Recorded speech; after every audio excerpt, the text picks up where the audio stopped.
3 años y tiene sus antecedentes. A los 6 días de nacida la operamos, le hicimos una corrección de un mielomeningocele dorsolumbar y al mes de edad desarrolló hidrocefalia y requirió una derivación y se le implantó una derivación de presión media. Tiene como consecuencias pues, de su síndrome una polidactilia, un nivel sensitivo T6 y tiene una paraplegia flácida.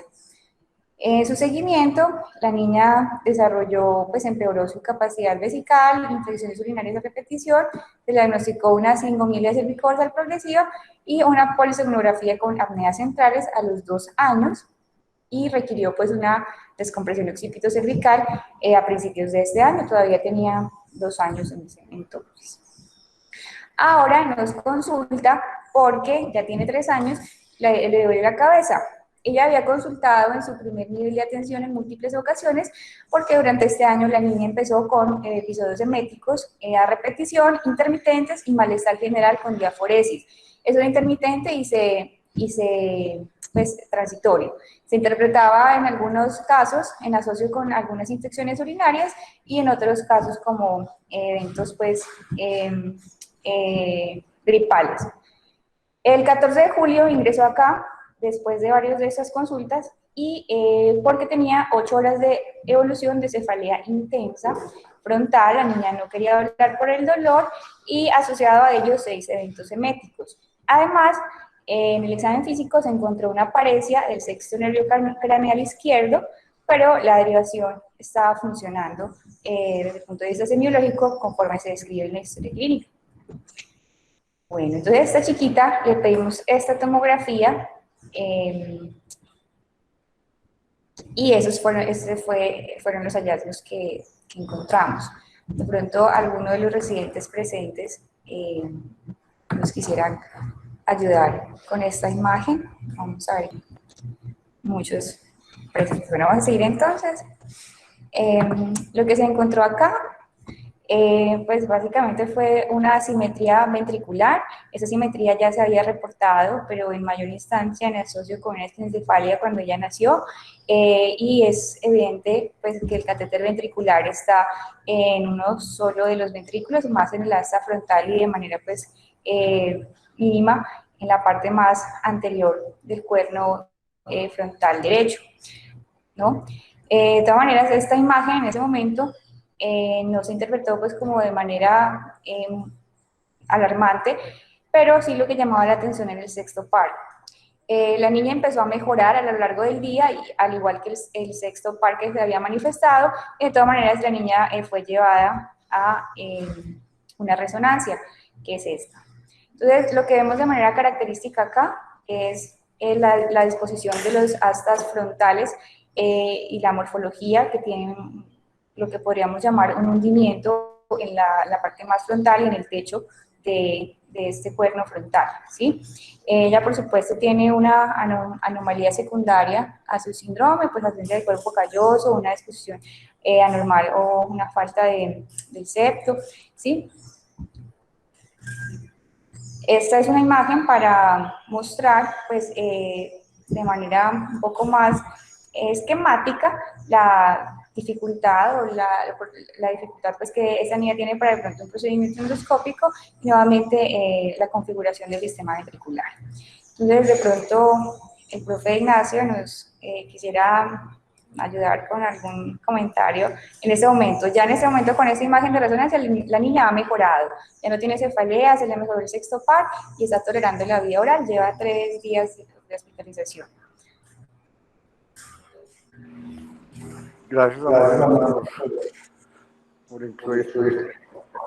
Yo pienso que la imagen es, pues como estamos hablando de ventrículos en hendidura, lo que yo tengo entendido es que la imagen no nos ayuda mucho porque no vamos a encontrar una dilatación de los ventrículos.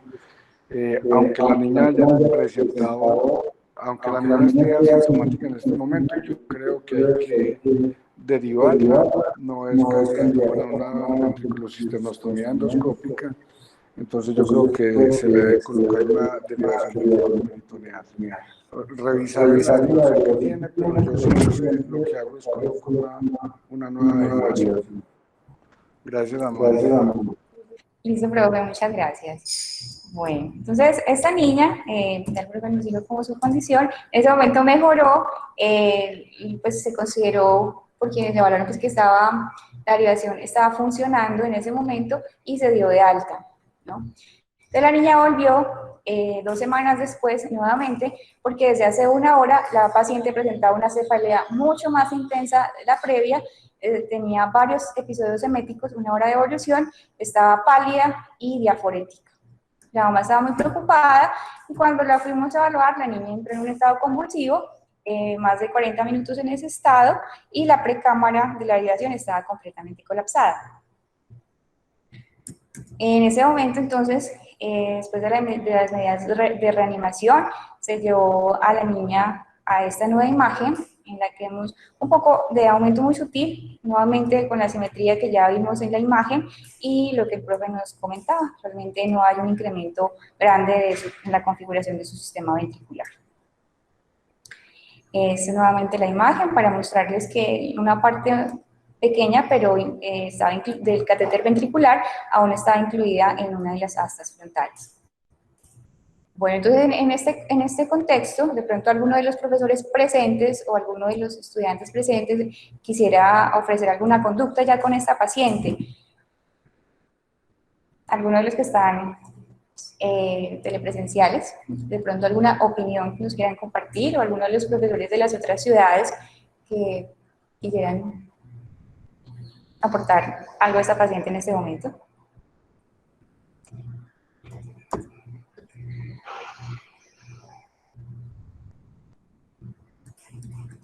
Bueno, entonces esa niña se llevó a una derivación externa, emergente, la niña no había salido del estatus, seguía en esa condición. En la cirugía encontraron una presión de apertura de 40 y la niña mejoró paulatinamente después de la intervención. La derivación posteriormente fue cambiada por una derivación de presión programable y la niña pues se fue completamente normal a su casa. Bueno, vamos a hablar entonces de síndrome de ventrículos rígidos. Esta es una definición, o esta palabra la hemos adaptado en el contexto hispanohablante, porque en la literatura inglesa lo que encontramos es síndrome de ventrículos en hendidura. Sin embargo, lo que se ha dicho es que este término debería ser reevaluado, porque no todos los pacientes que tienen esa fisiopatología van a cursar con una anomalía o con la configuración de unos ventrículos hendidos. Las imágenes de esta paciente son bonitas y son llamativas porque nos dan cuenta de cómo podemos encontrar esa tienda, esa morfología en tienda, sobre todo en el techo y en la parte anterior de los cuernos frontales. Entonces, esta definición la encontramos desde los años 70, es un síndrome, como ya les comenté, no un hallazgo radiológico, definido como una paciente sintomática. Inicialmente se acotó esta terminología, una cefalea intensa, en ese entonces, hace 40 años, definida como entre 10 y 90 minutos, que modifica la vida del paciente. Para los niños y los adultos que por lo menos interfieren en las actividades de su vida diaria, escolares o laborales, por lo menos 2 veces al mes. Y que son, por supuesto, usuarios de derivaciones crónicas que tienen una configuración de ventrículos normales o más pequeños de lo normal. Ahora, además de la cefalea intensa, pues se asocian otros síntomas, como son, en este caso, las convulsiones o el deterioro cognitivo progresivo. Y la emesis es muy importante porque a veces puede presentarse de manera aislada, como lo hizo esta paciente. Hay que tener en cuenta que la cefalea tiene una incidencia alta en la población general. El 4% de todas las personas, tanto hombres como mujeres, van a presentar cefalea por cualquier causa en algún momento de su vida. Es un poco más frecuente en mujeres, más o menos 2.5 veces por encima de los hombres, y en los pacientes que tienen DVP, y eso nosotros pues en el contexto de neurocirugía lo vemos de manera más detallada, es muy importante porque es uno de los principales motivos de consulta de nuestros pacientes usuarios de derivaciones, y siempre, tanto para los médicos de atención primaria como los médicos de urgencia, va a suponer que algo anda mal con la derivación, y para eso es para lo que nos van a llamar. Estos pacientes van a ser receptores de gran cantidad de estudios de imágenes, de hospitalizaciones y obviamente usuarios de analgesia crónica. Por lo tanto, uno de los principales diagnósticos diferenciales va a ser la cefalea tipo migraña, ¿sí? Y la cefalea asociada al sobreuso de analgésicos. Es importante, o la importancia de tener en cuenta esto y de porque esos pacientes van a ser multiconsultantes cuando desarrollan este tipo de cefaleas, es porque van a tener un riesgo de muerte en el caso de que la cefalea sea secundaria a una disfunción neurológica, sea secundaria a la disfunción de la derivación, y asimismo pueden tener riesgo de disfunción neurológica grave por hipertensión intracraneana si lo que está fallando realmente es la derivación. Es por tanto que nosotros lo que nos debemos hacer es asegurarnos de que la derivación está funcionando adecuadamente, y esto no siempre va a ser fácil. Las derivaciones programables aparecieron en los años 50 y se han descrito como una de las principales herramientas en neurocirugía para salvar vidas y para mejorar las funciones cognitivas. Sin embargo, no están exentas de eventos adversos, y las principales son el sobredrenaje por la falta de regulación o la regulación no fisiológica de la salida del líquido cefalorraquídeo. En los años 70, una de las principales causas de muerte en los niños usuarios de derivaciones eran los hematomas estructurales secundarios pues, al sobredrenaje, y las obstrucciones proximales por los ventrículos completamente colapsados. Es por eso que hay algunos reportes en la literatura de esa época en los que se desaconsejaba inclusive el uso de derivaciones para los niños. El sobredrenaje crónico o incesante, que va a ser inducido por las derivaciones en los niños en crecimiento, pues se va a asociar a esta triada, que es la triada característica de los sobredrenajes y secundariamente los síndromes de ventrículos rígidos, que es la cefalea episódica, asociada a veces en general o también a ventrículos pequeños o normales, y a un llenado lento del reservorio. No siempre vamos a encontrar la ausencia completa del llenado. El reservorio puede estar llenando normalmente o lento, como se describe en los años 70. En esa época también, en plena evolución del entendimiento de la función de las derivaciones programables, se planteaban algunas alternativas terapéuticas para estos pacientes, y entre ellos eran las descompresiones quirúrgicas subtemporales. Estos pacientes pues con esas derivaciones, con esas intervenciones mejoraban, pero pues son intervenciones que las menciono de manera histórica y que nos han servido para entender la fisiopatología de ellos. Hay que tener presente que de todos los niños que se llevan a derivaciones ventriculoperitoneales, el 60% van a tener ventrículos pequeños, ¿sí? Sin embargo, solamente son sintomáticos, a lo sumo, un tercio de todos ellos, pero en general la literatura reporta que el 10% de ellos solamente son sintomáticos. Sin embargo, ¿sí? Hay una cosa que debemos saber, y es que el 20% de los pacientes que tienen síndromes de hipertensión intracraneana no van a aumentar el tamaño ventricular, es decir, que estaríamos hablando de los ventrículos rígidos típicos que tenemos, ¿sí? En estos pacientes, entonces, la imagen no va a ser completamente, no va a ser, pues, esperable, ¿sí? Generalmente nosotros esperamos que los ventrículos o los médicos de atención primaria esperan que los ventrículos estén incrementados de tamaño en este tipo de pacientes. Esos pacientes, como no van a tener el tamaño ventricular aumentado, van a tener un peor pronóstico porque tienen mayor riesgo de morbilidad y mortalidad, especialmente por el diagnóstico retardado. Estos pacientes, como ya vimos, pueden cursar desde asintomáticos hasta tener síntomas transitorios, intermitentes, cefalea progresiva, hasta tener pues la obstrucción proximal o distal y volverse completamente sintomáticos. Esta es una imagen, un cuadro resumen de una de las revisiones que encontré acerca de la correlación clínico-imaginológica en los pacientes que tienen sobredrenaje. Entonces, en las imágenes podemos encontrar múltiples hallazgos, desde el real septomeningio, los ventrículos pequeños, el aumento, la cambio de configuración de los senos venosos, y el descenso también de la pineal, inclusive de las amígdalas cerebelosas. Y como vemos, el porcentaje de pacientes sintomáticos puede ser variable, desde un porcentaje tan mínimo como del 1 al 2% hasta porcentajes tan altos como del 40%, y eso por supuesto va a depender de la edad y de la compliance que tenga el cerebro pues, de la población. Es importante que tengamos en cuenta las diferentes teorías y la fisiopatología de este síndrome para tener en cuenta para saber qué vamos a hacer. Entonces, cuando hablamos de ventrículos rígidos, estamos hablando de un paciente que en algún momento tuvo un sobredrenaje o un aumento del drenaje líquido cefalorraquídeo por una falta de control, precisamente en la salida de líquido, y que por cuenta de ello va a tener unos cambios en la morfología ventricular y en su periferia, que va a llevar a la disregulación de la motilidad del líquido dentro de la cavidad hacia el espacio espinal. Lo que tenemos hasta la fecha son múltiples teorías que nos permiten un acercamiento a qué está pasando con este síndrome. Entonces vamos a empezar con esas teorías y vamos a ir discutiendo según cada una de estas teorías cuál sería posiblemente el acercamiento más oportuno para cada paciente. La primera teoría, y una de las más antiguas, es la teoría de la desproporción craneocervical. Esa teoría se describió básicamente para pacientes en los que se ha favorecido la osificación de las suturas por el drenaje líquido cefalorraquídeo, y generalmente se ha descrito en población con algunas afectaciones sindrómicas, especialmente la osteopetrosis, la acondroplasia y la hipoplasia congénita de fosa posterior. En ese tipo de pacientes, lo que vemos es que existe un cráneo más pequeño de lo normal, y eso hace favorable que, por supuesto, el contenido intracraneano pues,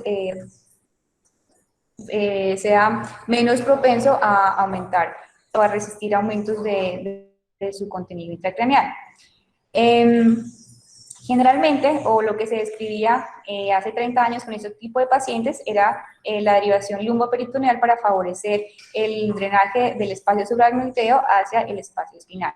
Sin embargo, lo que se vio es que estos pacientes tienen una mayor frecuencia o un mayor riesgo de desarrollar malformación tipo Chiari, y lo que se recomienda es que esos pacientes pues sean llevados a una derivación ventriculoperitoneal programable. Lo que tenemos con ellos es que las derivaciones ventriculoperitoneales y las derivaciones en general van a favorecer, van a tener un efecto favorable en cuanto al gradiente de presión a través del foramen, a presentar un efecto de botella en el foramen magno. Entonces, esa es la primera teoría, generalmente limitada a ese tipo de pacientes. La segunda teoría, y tal vez una de las que más llamamos a colación cuando hablamos de este síndrome, es la teoría de la gliosis periventricular, y es la típica, o lo que nosotros típicamente conocemos como ventrículos rígidos. Esta teoría habla de un tejido cicatricial gliótico periventricular por el drenaje crónico de líquido cefalorraquídeo, y ese tejido gliótico lo que hace es aumentar la resistencia del ventrículo y obstaculiza tanto la perforación cuando uno introduce el catéter ventricular, y de la misma manera dificulta la dilatación del ventrículo cuando está fallando la derivación, ¿no? Esta teoría es una de las la que más se ha contradicho, o la que más contradictorios tiene en la literatura, básicamente porque la astroglia reactiva se ha visto presente tanto en pacientes con esta disfunción, con esta patología, y en pacientes que nunca la desarrollan. Por lo tanto, se ha definido como un marcador, pero no como un factor determinante o como tal, pues, patognomónico. Otras características que favorecen esta teoría es que no solamente esa gliosis periventricular o la falta de compliance de los ventrículos sea por el tejido cicatricial, sino porque hay un cambio en la configuración general de todo el parénquima dado por el aplanamiento de las circunvoluciones cerebrales. También se ha descrito que hay áreas ependimarias ausentes o con tejido ependimario desorganizado y bandas de tejido glial adheridos a la pared ventricular que van a retrasar, pero no a obstruir del todo, la dilatación del ventrículo o el drenaje líquido.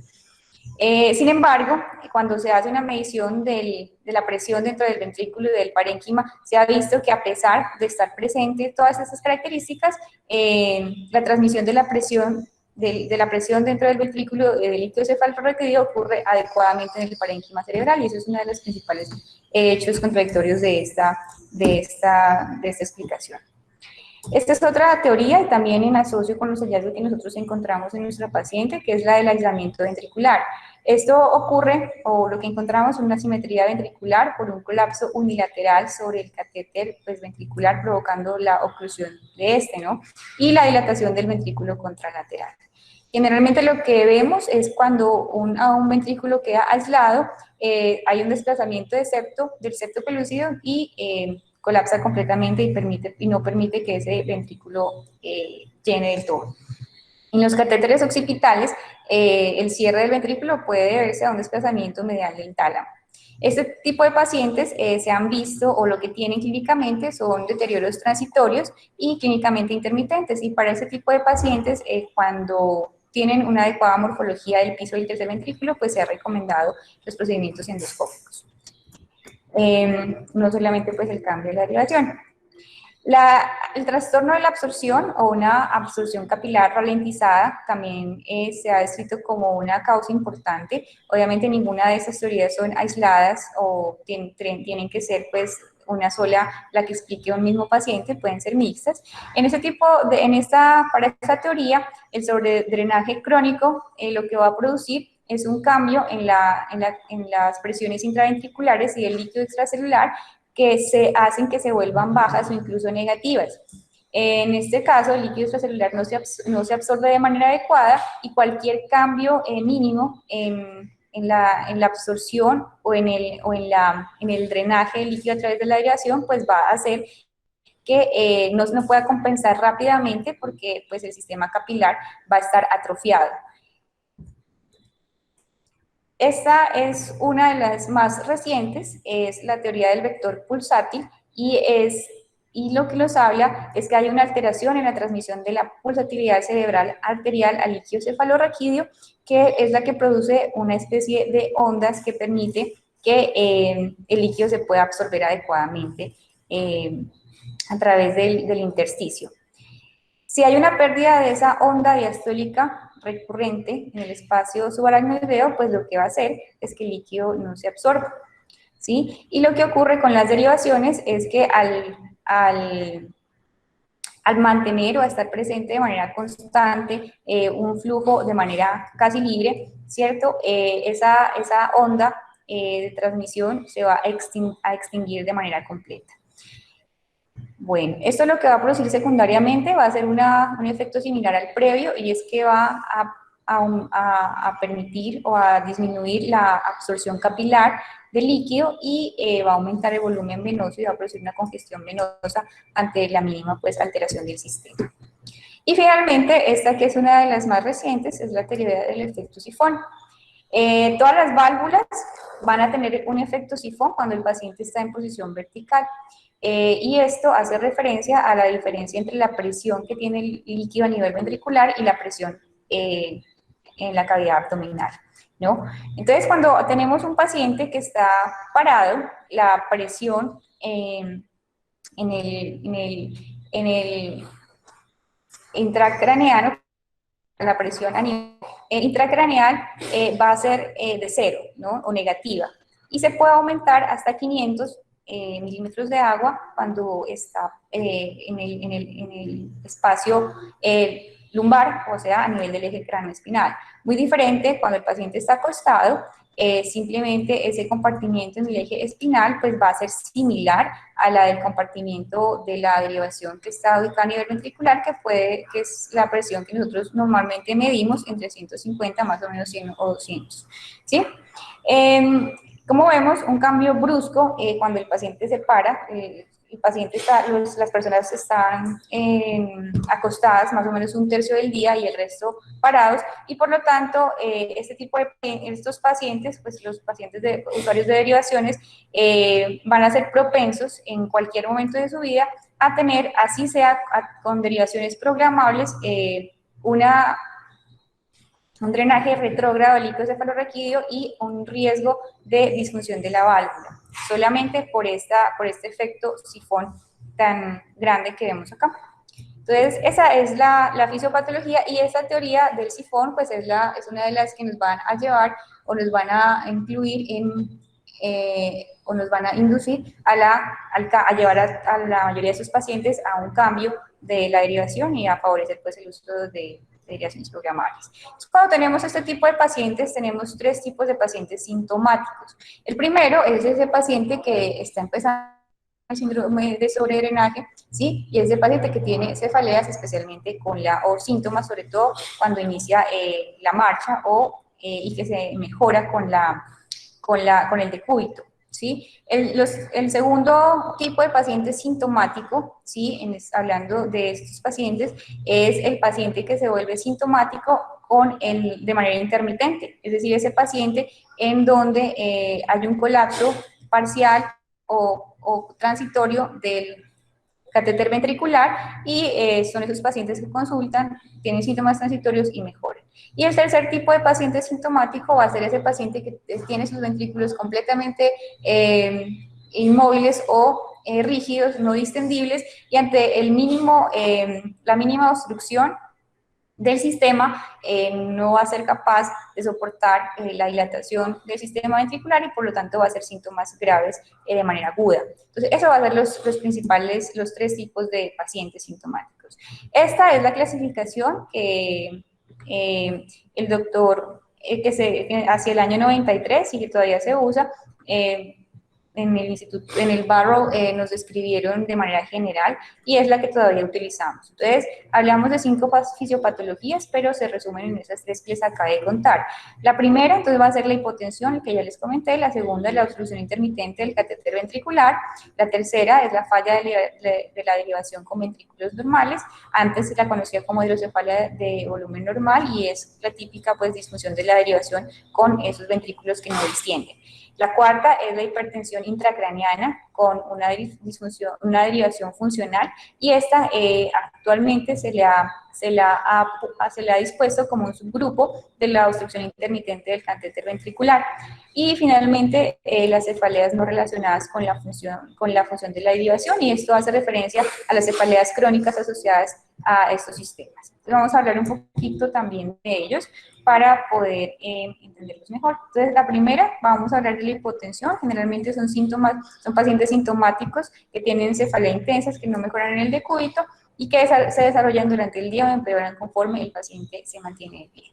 Generalmente las presiones son subnormales, incluso menores, son negativas, tanto como menos 25 o menos 30 en esos reportes de la literatura, y en las imágenes de resonancia pueden tener realces rectomínicos. La causa pues va a ser la falla del sistema antiflujo de la válvula y el tratamiento va a ser pues, el cambio o la revisión del sistema. En las obstrucciones proximales intermitentes, esa es la causa más común, es el tipo de disfunción más común y la que nos va a llevar a que esa fisiopatología que vimos de que el sistema capilar se ralentice en su absorción, que haya aumento de la gliosis periventricular o que el sistema de sifonaje también interfiera en esos fallos, pues va a ser ¿no? Conforme aumenta la presión intracraneana, va a aumentar la cefalea a lo largo del día y el catéter ventricular vuelve y se abre y se normaliza la presión intracraneana, ¿sí? Y lo mismo pues ocurre favorecido por los cambios de posición. Las presiones intracraneales pueden ser normales o bajas la mayor parte del día y se pueden aumentar repentinamente con la actividad o esos factores que acabamos de ver. Se debe pues a drenaje excesivo de líquido cefalorraquídeo y al colapso de las paredes ventriculares sobre el catéter de derivación y nuevamente pues la conducta pues va a ser el cambio de ese sistema. La tercera, la obstrucción completa de la derivación y no va a haber un aumento de la presión ventricular, no va a haber un aumento del tamaño ventricular. Son pacientes que vienen con síntomas progresivos, ¿sí? Generalmente cefaleas matutinas que progresan durante el día o a veces síntomas o deterioro neurológico súbito, ¿no? Por la falta de compliance de esos ventrículos. Estos pacientes inicialmente se habían descrito hace 40 años, lo que se había descrito para ellos era llevarlos a drenajes o a derivaciones que permitieran el drenaje del espacio subaracnoideo a través de derivaciones lumboperitoneales, pero lo que se vio es que hasta el 70% de estos pacientes van a desarrollar algún tipo de descenso de las amígdalas y de ese 70% hasta un tercio puede necesitar algún tipo de intervención quirúrgica por ello y es por eso que se ha desaconsejado su uso en la actualidad.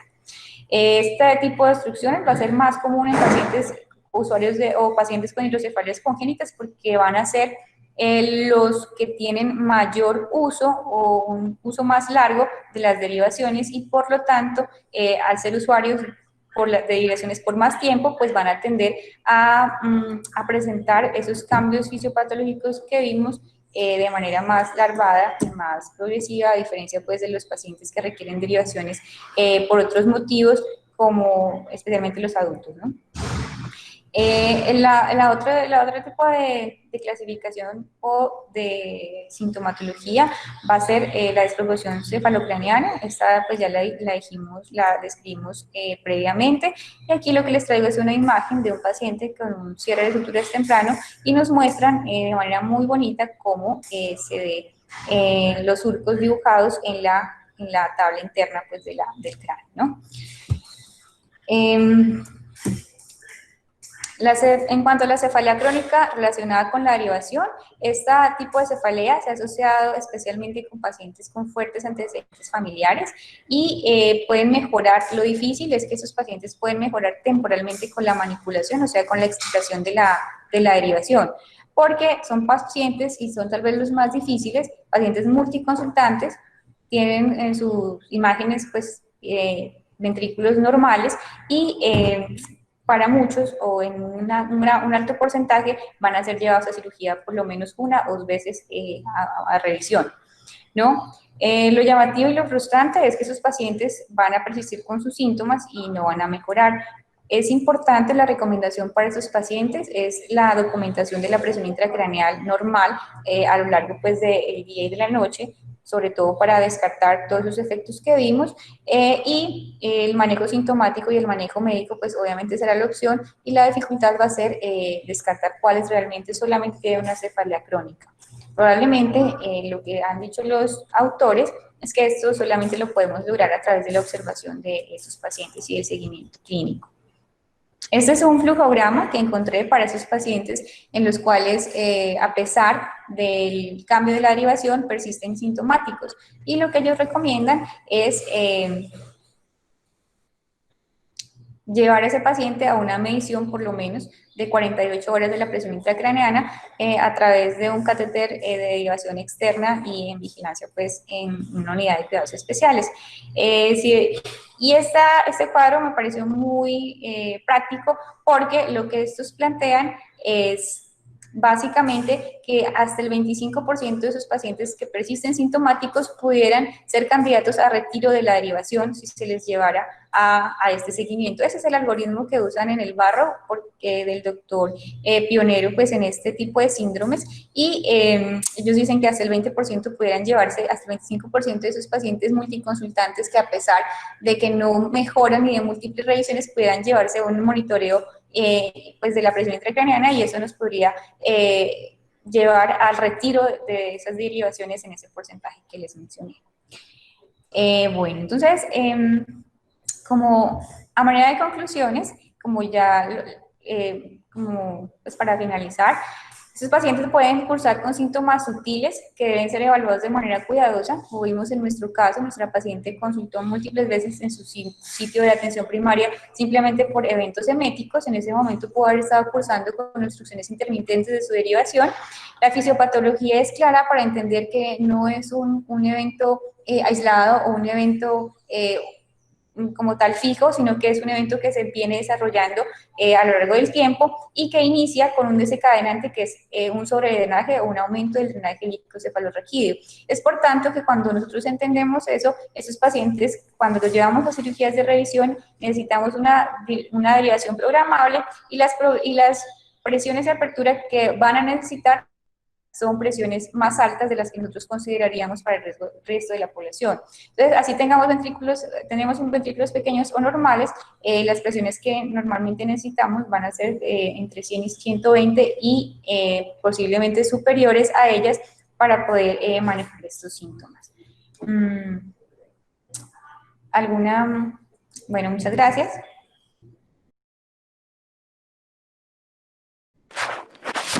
Amanda, muchas gracias. Yo tengo, antes de la discusión, dos comentarios, sobre todo para los neurocirujanos jóvenes. El primer comentario es que quienes hacen o hacemos turnos disponibles, frecuentemente que por la noche nos llamen por estos niños y nos manden la escanografía y uno dice, no, esperemos hasta mañana y mañana lo miramos y ese niño se muere por la noche o lo peor, lo operamos ya en un estado, en una icturiasis, el rasgo 3 y dejamos un niño en estado vegetativo. Entonces, la conclusión es que la hidrocefalia no debemos depender de la imagen. La hidrocefalia y la difusión de la derivación son hallazgos clínicos y no imagenológicos.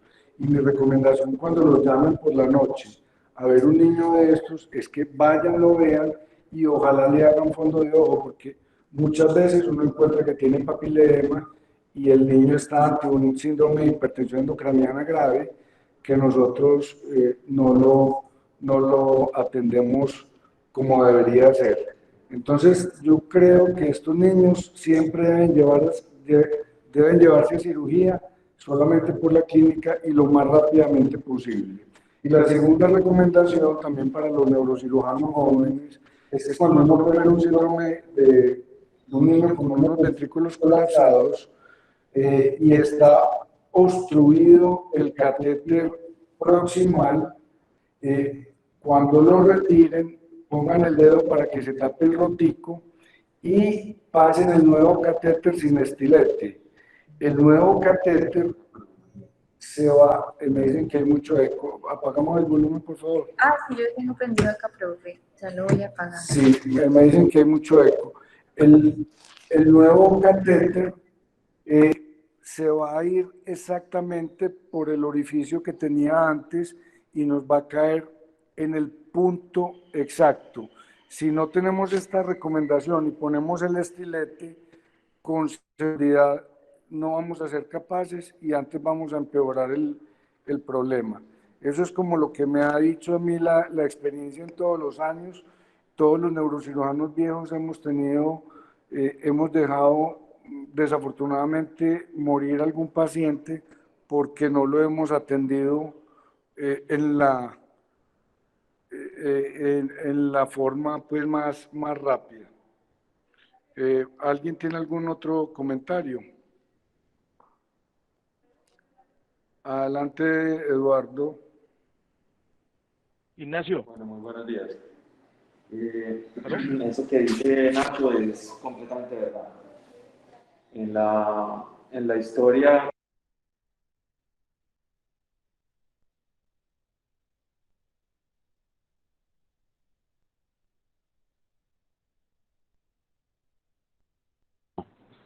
Estaba hablando Eduardo, pero no se le oía. Ya, ahora sí me oyen. Sí, estoy absolutamente de acuerdo con... buenos días. Sí, estoy absolutamente de acuerdo con Nacho. Ese tipo de pacientes no nos podemos confiar de la imagen, tenemos que ser muy acuciosos con la clínica. La clínica es absolutamente clara de una hipertensión endocraneana, de un paciente que lentamente se ha venido deteriorando con múltiples consultas, con cefalea diaria que no mejora, cada vez está peor. Esos son los pacientes que, como dice Nacho, no nos podemos confiar de la imagen y deben ir a cirugía para ser revisado el catéter. Existen las otras variables que dio Amanda en la presentación y son las que nos permiten contemporizar estos pacientes. Pero el que tiene esos síntomas claros de hipertensión endocraniana progresivas, con alteración de la conciencia y todo, esos no podemos pensar y tenemos que hacer, o sea, operarlo. Con los otros, en general, la conciencia no se altera, tiene una cefalea muy intermitente, uno toca el sistema de derivación y tiene un llenado lento, sin ser un llenado malo, entonces ya deja contemporizar, te deja hacer la resonancia, mirar si lo tiene, si el catéter está afuera, si se colapsa, entonces ya puede uno tomar decisiones un poco más con tiempo. Pero el caso más importante y el que siempre hay que tener en cuenta es el que está hablando Nacho. Ese paciente no da tiempo de nada, hay que resolverlo, porque se mueren esperando una imagen. Entonces, estoy absolutamente de acuerdo con Nacho, hay que hacerlo. Ahora bien, hablando de los otros casos, como decía Amanda, hay un punto en el cual uno en el flujograma puede decidir quitar la derivación. pero hay otra variable que puede entrar en el esquema o en la secuencia, y es hacer la ventriculocisternostomía endoscópica. Cuando tenemos la posibilidad de hacerla, también es una solución. Estos pacientes también mejoran porque como no estamos haciendo sobredrenaje, no está saliendo permanente líquido del cerebro, sino que con la ventriculocisternostomía los volúmenes de líquido se vuelven normales, entonces podremos resolver también el mismo problema que resolveríamos con retirarlo, ¿no es cierto? Entonces, de cierta manera, también resuelve el problema. Ahí el pero está en dos cosas. Uno, el tamaño ventricular, si uno es capaz de casar o no casar el ventrículo con un ventrículo muy pequeño. Y dos, en los pacientes con mielomeningocele, que tienen una masa intertalámica muy grande que impiden llegar al piso del tercer ventrículo. Eso me lleva al caso que presentó Amanda al principio, y es que ese paciente inicialmente habíamos pensado hacer la ventriculocisternostomía para quitarle la derivación, pero cuando vimos la resonancia tiene una masa intertalámica tan grande que era casi imposible llegar al piso del tercero, entonces por eso la decisión fue volverle a poner la derivación.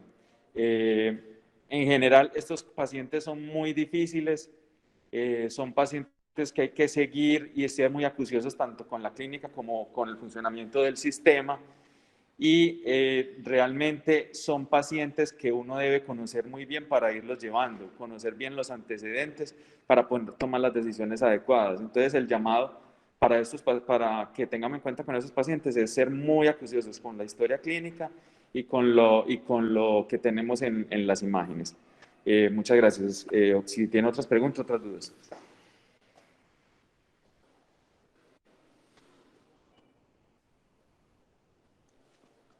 ¿Alguien más tiene algún comentario?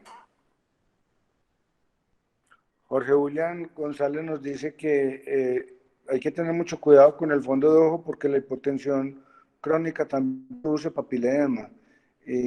Yo no tenía eso claro. Eso es... Sí, la crónica también la papilema. Ah, sí, aquí me dicen... Aquí me dicen que sí, que también produce papilema, pero no tiene efecto sobre la conciencia.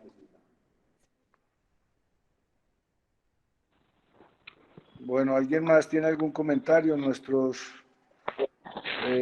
residentes, nuestros profesores, los profesores de otras partes.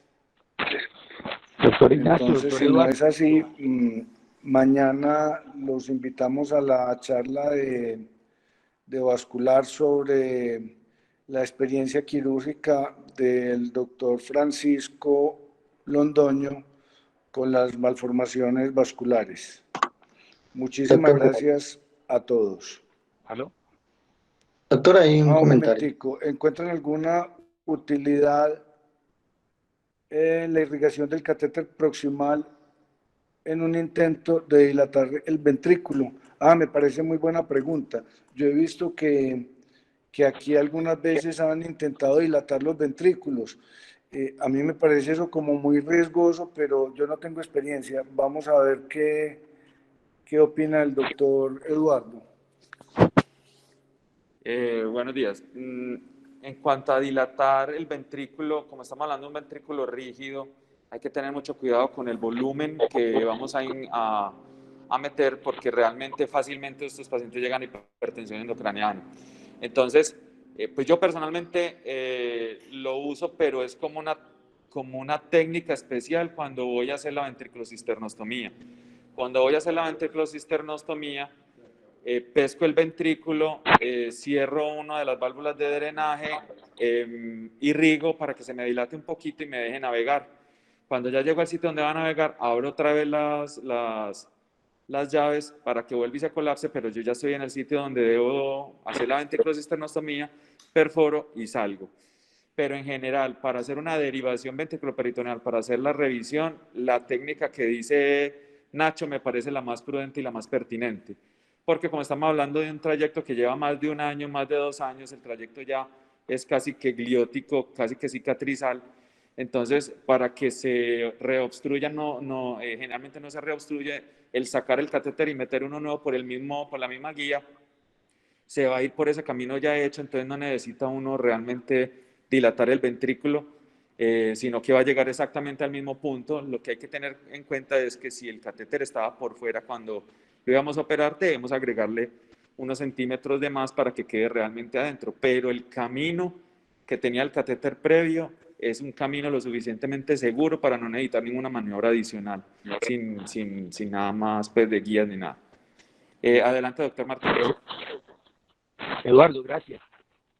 Hay dos cositas. Hay una complicación muy importante pues, que afortunadamente no es frecuente, que es la ceguera. Todo lo que han dicho ha sido perfecto. Estos niños no se les va a dilatar los ventrículos y muchas veces empieza con la cefalea y de pronto es que quedan ciegos y quedan ciegos de por vida. Entonces, ese es un aspecto muy importante. El otro es, yo no sé, ustedes de pronto manejar válvulas de flujo, más que de presión, que esas evitan muchas veces que se colapsen los ventrículos y evitar esta situación. Ok, Eduardo, gracias.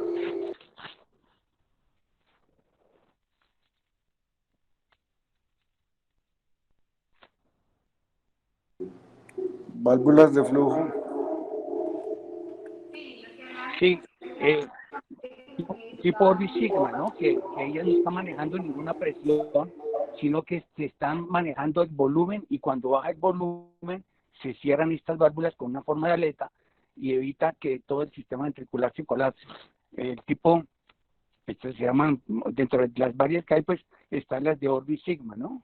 Tienen una forma de aleta que, pues sería hablar un poquito más de válvulas, pero por ejemplo evitaría que se cierren los ventrículos y se colapsen.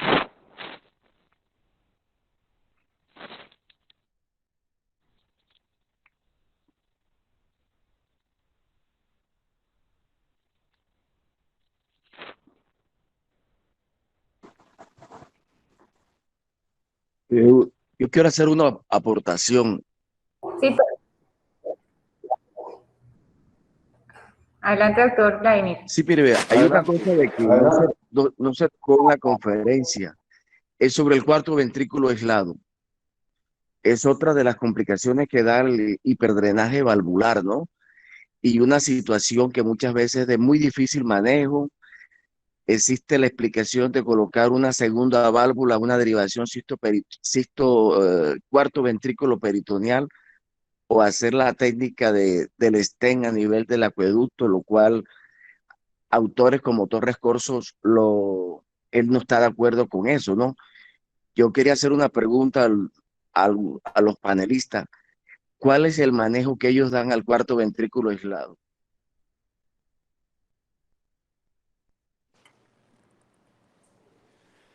A ver, el cuarto ventrículo atrapado, el cuarto ventrículo atrapado entra no en el perfil de la hidrocefalia con ventrículo rígido, sino que entra en el perfil de la hidrocefalia tabicada. Es una de las consecuencias de una hidrocefalia tabicada. Y es, pues, obviamente, es un enfoque distinto, porque básicamente un cuarto atrapado hace un efecto de masa como si fuera un tumor de fosa posterior y el enfoque es encontrar la causa y resolverla, o por lo menos yo siempre lo he enfocado en encontrar la causa y resolverla. Si la causa es que los agujeros de drenaje, tanto el superior como el inferior, están cerrados, hay que abrir uno de los dos extremos. Si es algo tan simple como una estenosis de acueducto con agujeros de salida estrechos, pues una ventriculocisternostomía con acueductoplastia lo podría resolver.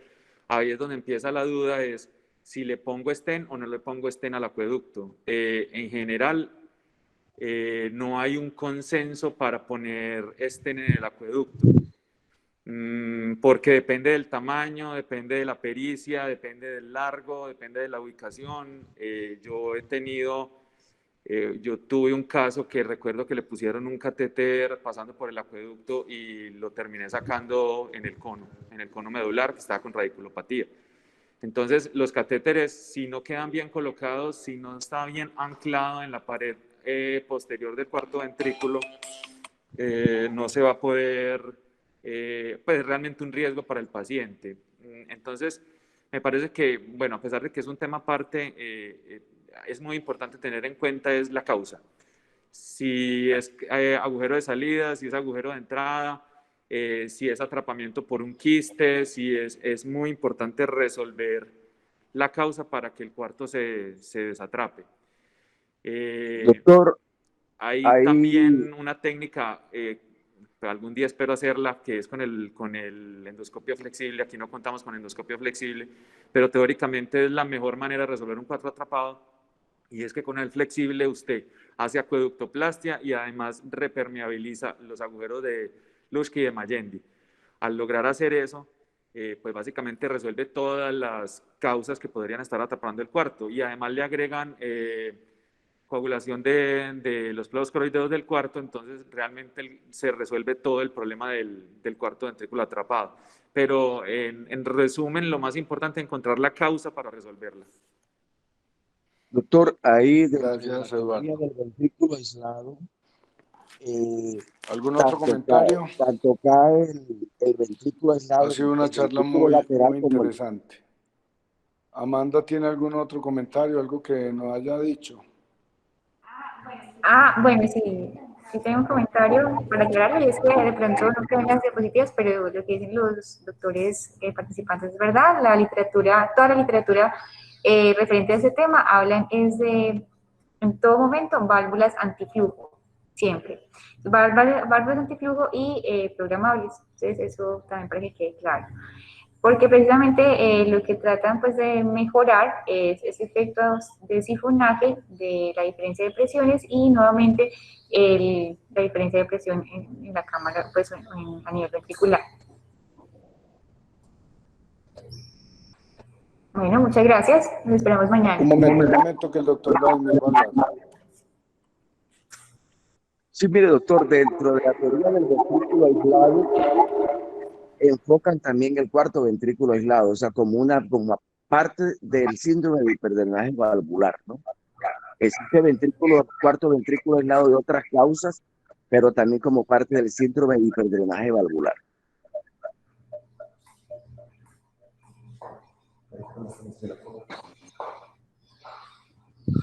Perdón, ¿me repite la pregunta?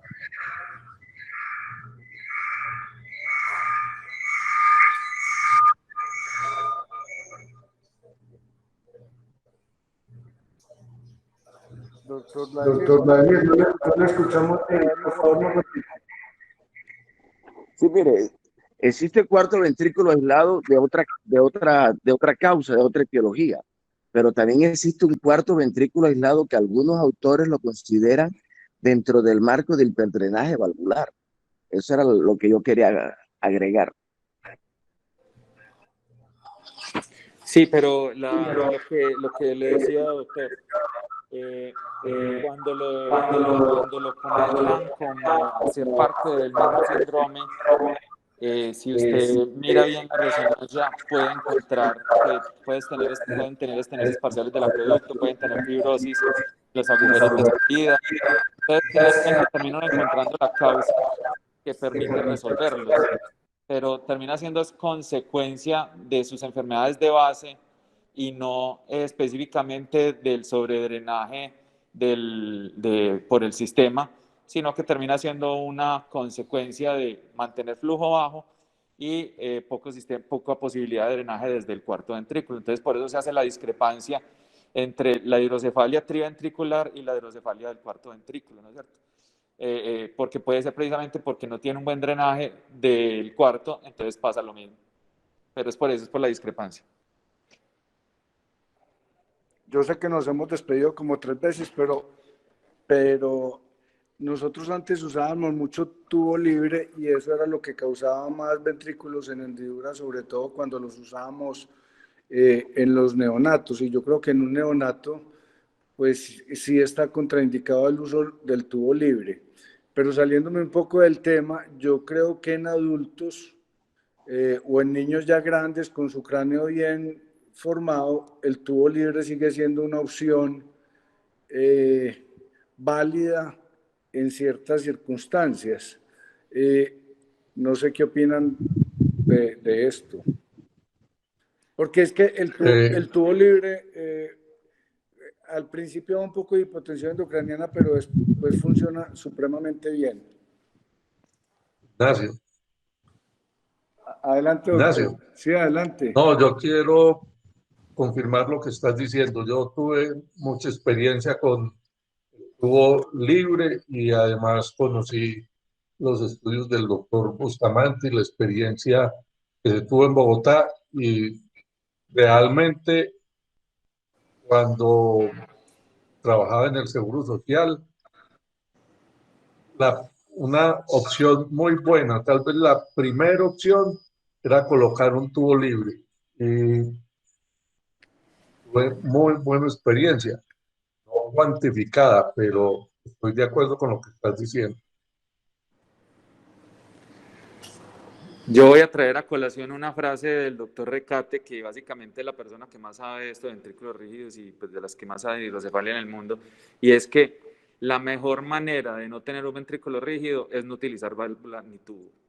Entre más se pueda hacer ventriculocisternostomías o resolver el problema sin necesidad de derivar del paciente, pues obviamente vamos a tener menos posibilidad de tener esta patología.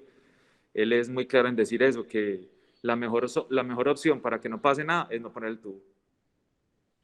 Claro, Eduardo, eso es absolutamente cierto. Todos los riesgos de infecciones y de tapado, lo mejor, la primera opción sí debe ser, pues yo, es la ventriculocisternostomía cuando está indicada. Eso es excelente, es un avance muy importante. Bueno, ahora sí, muchas gracias a todos. Ya sí.